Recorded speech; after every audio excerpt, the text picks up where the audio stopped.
او په اخر کې چې کوم سیز دی هغه د علم. دا هم ډیر خطرناک شی دی.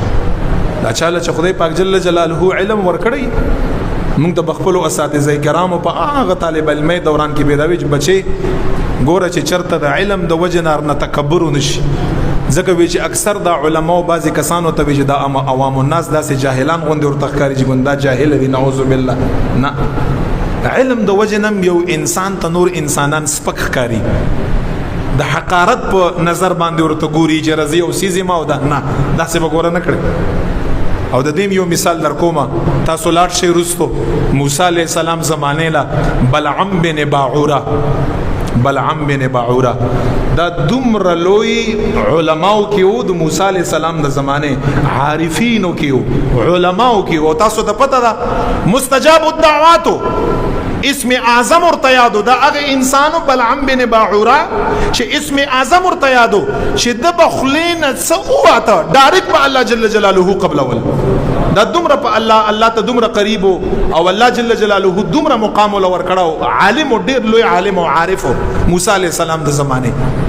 خو چې کله د علم د وجنه موسی علیه السلام قوم او موسی علیه السلام ورته سپک کار شو، ورته کم ښکارا شو، او د موسی علیه السلام مخالفینو د پاره دعا وکړه او موسی علیه السلام ته بد دعا وکړه. الله جل جلاله په قران کریم کې یاد کړی دی سورته اعراف کې، او څه عجیبه یاد کړی دی. دا بلعم بن باعوره سپای ورته ویلی دی الله تعالی، سپای. الله څه فرمایي؟ مثله کمثل الکلب. بلعم بن باعوره مثال یا رسول الله دا سده لګ سپی، ان تحمله يلهث او تتركه يلهث. دا سپای دی الله فرمای، قلب ورته ویلې قلب دا سپای دی، کڅور توایم غاپی او کڅور تنوایم غاپی الله فرمای.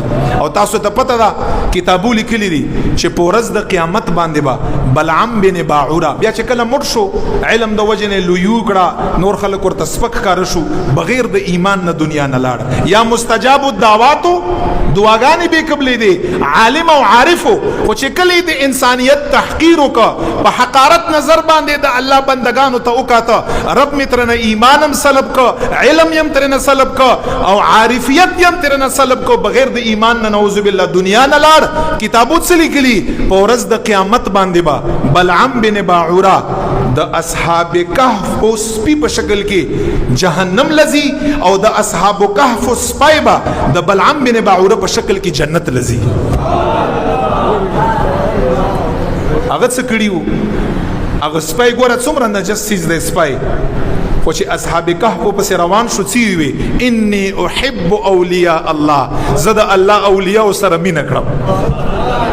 دا الفاظ یو نور الفاظ یې نو، انی احب اولیاء الله، زه به غاپم نه، زه به بالکل نه غاپم، ما تاسو سره مینه ده، بس زه تاسو نه پرېږدم، تاسو پیچا نه پرېږدم، تاسو پسې به روان یم، غاپم به نه. خدای پاک څومره ولا منصب ورکه. دغه بلعم بن باعوره په شکل کې به دغه سپی جنت لذي، او بلعم بن باعوره به د اصحاب کهف سپی په شکل کې جهنم لذي. نعوذ بالله. دا دغه علم دا یا هر یو چیز مثال موجود دی، کده مال دی، کده شهرت دی، او شهرت خبر هم بازی را سړی مشهور شي نو بیا خلکو تسپک. ابو جهل څومره مشهور دی وسه پورې یادګي، امیہ ابن خلف دا ټول مشهور دی وسه پورې یادګي. دغه خلکو چې تحقیر او حقارت وبګي مشهور دي، خو په شهرت یې پسې شي باندې شوی، پسې شي باندې یادګي. نعوذ بالله من ذلک. خدای ته وګورئ، عبادت هم خلق کا، خو بل انسان ورته سپک نه ښکاري. مال او دولت هم خلکو سره یي، خدای ته وګورئ بل انسان ته سپک نه ګوري. حسن او جمال هم خلکو سره یي، منصب هم خلکو سره یي، علم هم خلکو سره یي. ما تاسو ته څه وی چې بس ته چې کله چا سره ملاويږي، او دا ګور زار ته سوال کړم چې تاسو دا عقیده اسی بناوټ مکړئ، اسی خدای پاک جل جلاله نو خدان نشه پټولای کنه برانه چې الله تعالی ججمنٹ کا ګوري، اسی بناوټ بنکړي. دا به عقیده ساته پسړه کې چې زه چې کوم دا انسان چې هر څوک دی، بس کتا نه کشر، کتا نه مشر، که عام، که خاص، که امی، که عالم، که دنیادار، که هر څوک دی چې په نوم مسلمان مومن دی، تا سره میلاوږي، ستا به دا عقیده چې دا انسان زمانه بهتر دی. بس او چې ته چا سره میلاوږي ستا به دا عقیده چې زه خپل ځان نه بهتر انسان سره میلاویږم قسم دی دنیا بدم خي اخرت بدم خي قبر بدم خي او چې حقارت په نظر د اوکاته هغه کس خو پوی نشو ټیک ده بس خو پوی نشو خو ستا په زړه باندې او ستا په ذهن باندې خو الله عالم دی کنه سپک بار نه خدای جوړي پس مکه باندې په قبر کې سپک په ورځ د قیامت باندې سپک